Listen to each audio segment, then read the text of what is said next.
और सिर्फ 2 दिन बाद उसने 30 मीटर की रस्सी खरीदी। 3 जुलाई को उसने एक वेबसाइट विजिट की जहां उसने 6 एरो ऑर्डर किए। 4 जुलाई को उसने 2 पेट्रोल की कैंस खरीदी और 2 डक्ट टेप के रोल्स। इस डक्ट टेप का इस्तेमाल उसने लुई को बांधने के लिए किया था।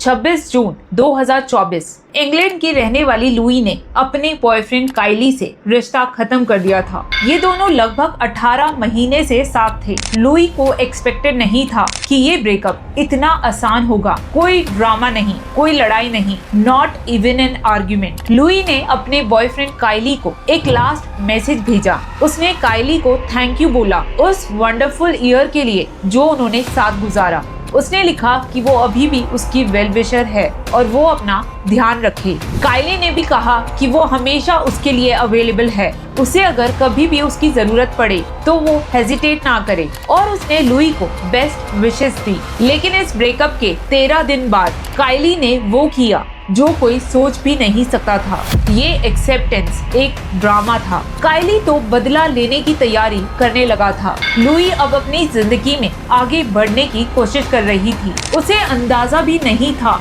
कि अपनी लाइफ के जिस चैप्टर को वो खत्म कर चुकी है उसका एंड इतना ब्रूटल हो सकता है। So let's go through the horrific details of this case, the case of Louis Hunt.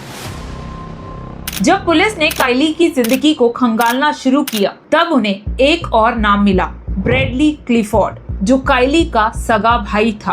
काइली का ये बड़ा भाई ब्रैडली ये ऑलरेडी जेल में था क्योंकि 2017 में ब्रैडली ने एक मर्डर किया था। उस टाइम पर भी ये फैमिली न्यूज में थी और अभी जो काइली ने किया था वो उससे भी ज्यादा डरावना था। ब्रैडली ने एक 18 साल के लड़के सोबन खान का मर्डर किया था। 2017 के उस इंसिडेंट में ब्रैडली अपनी रेड मस्टैंग चला रहा था। तभी 2 लड़के सोबन खान और उसका दोस्त अपनी स्कूटी से जा रहे थे। सोबन और ब्रैडली का कुछ आर्गुमेंट हुआ और फिर सोबन ने कुछ थ्रो किया जिससे ब्रैडली की गाड़ी का विंग मिरर डैमेज हो गया। नॉर्मल केसेस में लोग पुलिस के पास जाते हैं, इंश्योरेंस क्लेम करते हैं, लेकिन ब्रैडली को उसी वक्त बदला लेना था। उसने इनकी स्कूटी का पीछा किया, फाइनली अपनी गाड़ी से उसे हिट किया। सोबन खान उस टाइम पर बुरी तरह से जख्मी हो चुका था। इसके बावजूद ब्रैडली ने उसे बुरे तरीके से पीटा जब तक वो मर नहीं गया।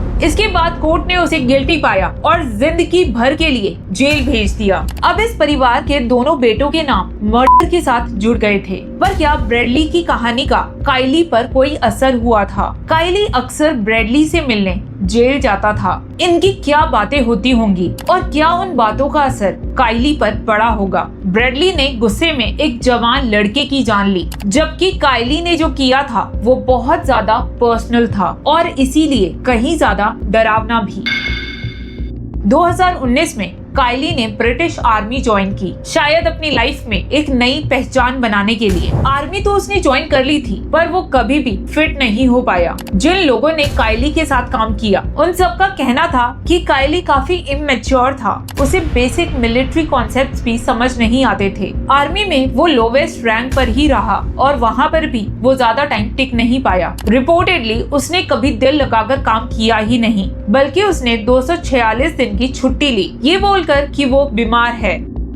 उसके कॉलीग्स ने भी पुलिस को बताया कि वो हमेशा अपनी जिम्मेदारियों से भागता रहता था। और फिर कुछ सालों बाद 2022 में उसने मिलिट्री छोड़ दी और फिर आर्मी छोड़ने के बाद उसने छोटी मोटी नौकरियां की, लेकिन वो कहीं पर नहीं टिका। वो किसी जॉब को 2 महीने के लिए करता तो किसी को 5 महीने के लिए, और ये मैक्सिमम टाइम था। अल्टीमेटली या तो वो खुद छोड़ देता या फिर कंपनी ही उसे निकाल देती। फाइनली छोटी छोटी जॉब्स करने के बाद उसने 2023 में रेनॉल्ड्स फूड कंपनी ज्वाइन की। वो एक सिक्योरिटी गार्ड बना और यहाँ उसकी लाइफ का एक नया चैप्टर स्टार्ट हुआ, क्योंकि इसी दौरान वो लुई हंट से मिला। ये लोग ऑनलाइन मिले और धीरे धीरे इनकी बातें प्यार में बदलने लगी। 24 साल की लुई अपने घर की सबसे छोटी बेटी थी। उसकी बड़ी बहन एमी बाहर रहती थी। लुई और उसकी छोटी बहन हैना अपने पेरेंट्स के साथ ही घर पर रहते थे। हैना जो एक ब्यूटिशियन थी, लुई को जानने वाले लोग बताते हैं कि वो बहुत ही लविंग और केयरिंग थी। लुई को बचपन से ही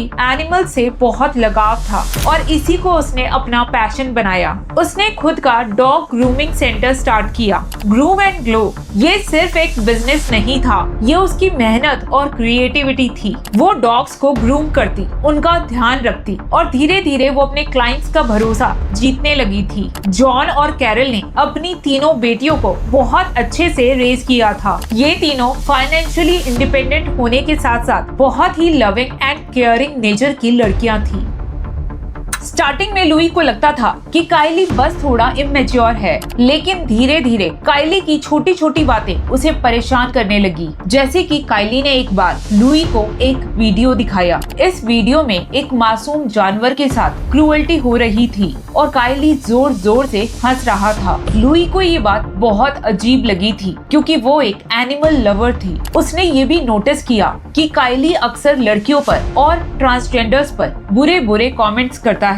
और हद तो तब हो गई जब वो काइली के साथ एक शादी में गई। इस शादी में ये लोग एक जगह पर रुके थे जहाँ पर लुई को अवन चलाने में दिक्कत हुई थी। अब ये एक नॉर्मल सी बात थी, लेकिन नेक्स्ट डे शादी में जब किसी ने लुई से पूछा कि वो क्या करती है, तब काइली ने कहा कि एक काम जो ये नहीं करती वो है अवन चलाना। और ऐसा उसने बार बार बोला कई लोगों को। लुई उसकी इन बातों से बहुत ज्यादा डिस्टर्ब हुई थी और लुई के लिए ऐसा पहली बार नहीं था। काइली ने उसे कई बार नीचा दिखाने की कोशिश की थी। अब क्योंकि इतने सारे रेड फ्लैग्स थे तो लुई ने पहली बार गहराई से सोचा कि क्या वो सच में इस इंसान के साथ अपनी पूरी जिंदगी बिताना चाहती है। और जवाब था नहीं। वो अब इस रिलेशन को शांति से खत्म करना चाहती थी। लुई को इस शादी में एक और चीज पता चली थी कि काइली अभी भी हिंज और बम्बल पर दूसरी औरतों के साथ कनेक्टेड था और वो लुई को चीट कर रहा था। इसके अलावा भी बहुत सारी बातें थी। काइली ने एक बार लुई को कहा था कि उस अकेले का IQ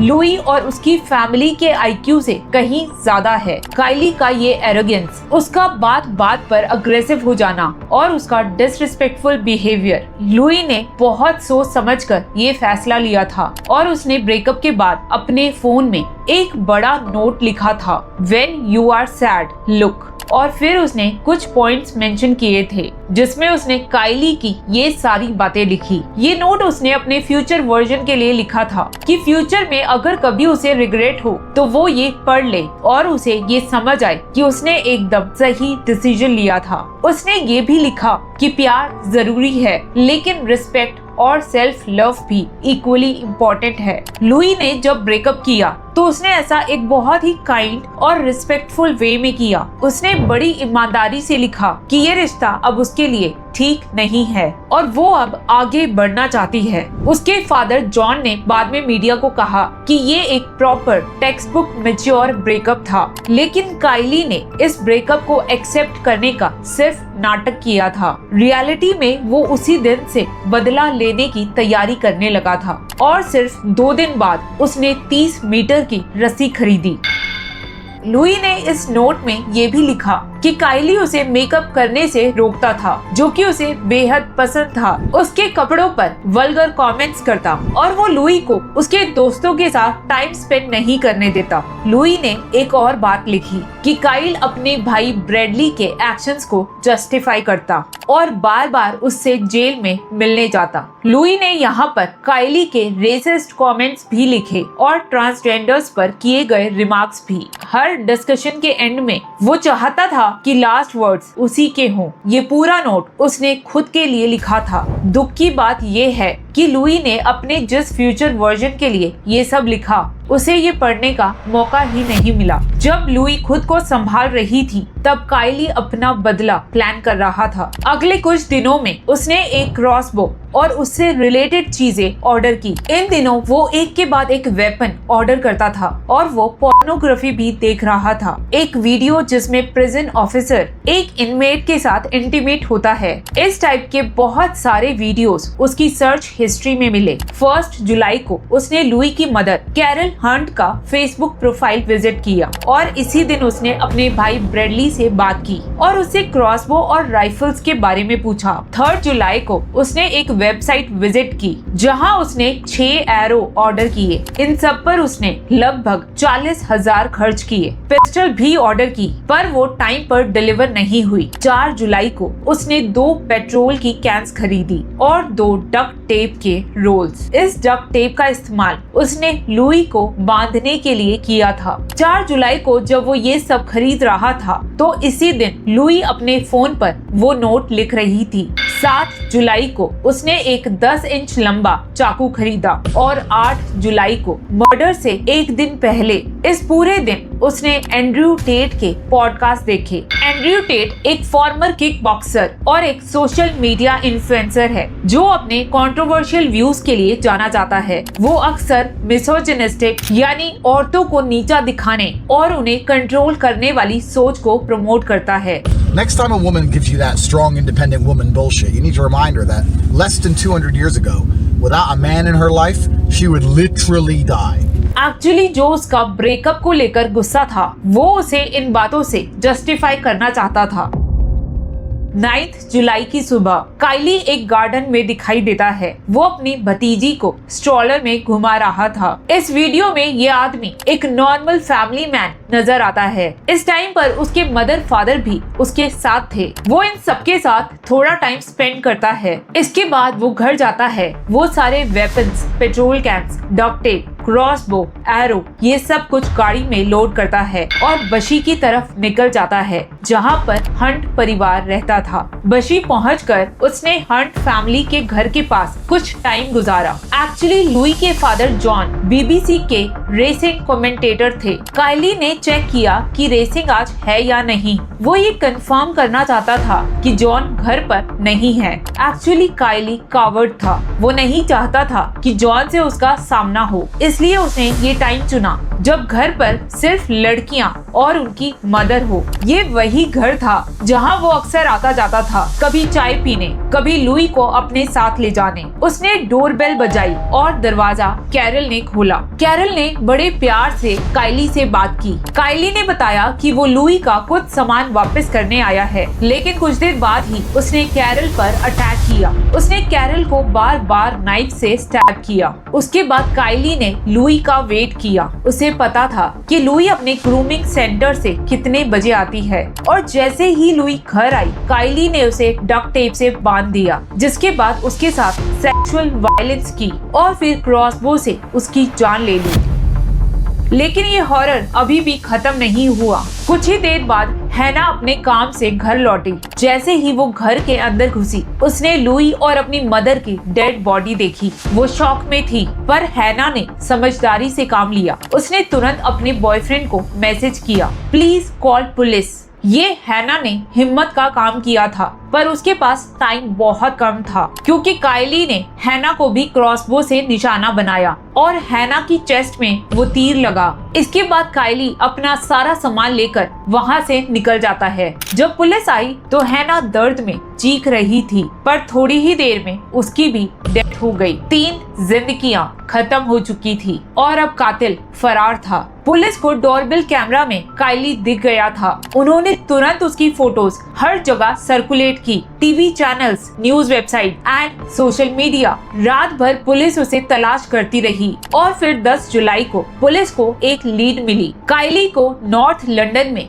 एक सिमेट्री के पास देखा गया। वो 24 घंटे इसी कब्रिस्तान में छुपा रहा। पुलिस ऑफिसर्स तुरंत वहां पहुंचे और काइली वहां पर घायल पड़ा था। इन्वेस्टिगेशन में सामने आया कि क्रॉसबो से खुद को मारकर उसने सुसाइड करने की कोशिश की। पुलिस ने उसे अरेस्ट किया, हॉस्पिटल पहुंचाया। Almost 24 hours after the manhunt started, this was the moment police found Kyle Clifford, stretchered out of a cemetery in Enfield in North London by police. वो बच तो गया, पर उसकी कमर के नीचे का पूरा हिस्सा पैरालाइज हो गया था और फिर कोर्ट में उसके क्राइम्स का हिसाब लिया गया। जब काइली को कोर्ट में लाया गया तो सबूतों का पहाड़ उसके खिलाफ था। सीसीटीवी फुटेज, ऑनलाइन परचेज किए गए वेपन्स के रिकॉर्ड्स, उसका फोन डेटा, डीएनए एविडेंस। मार्च 2025 में ये ट्रायल शुरू हुआ। काइली ने मर्डर्स को डिनाई नहीं किया। उसने माना कि उसने कैरल, लुई और हैना का मर्डर किया,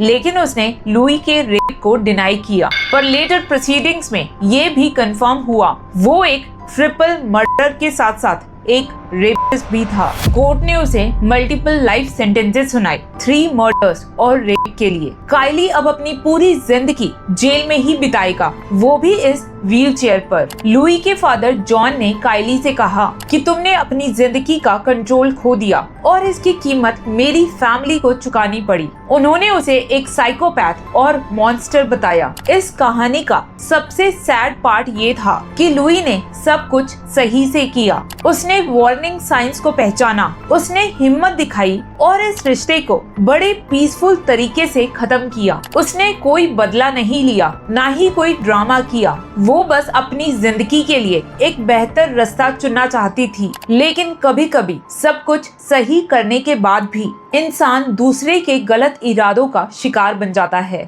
That's all regarding this case. अगर आपको ये केस इंफॉर्मेटिव लगा तो प्लीज इसे शेयर करें एंड थैंक्स फॉर वॉचिंग।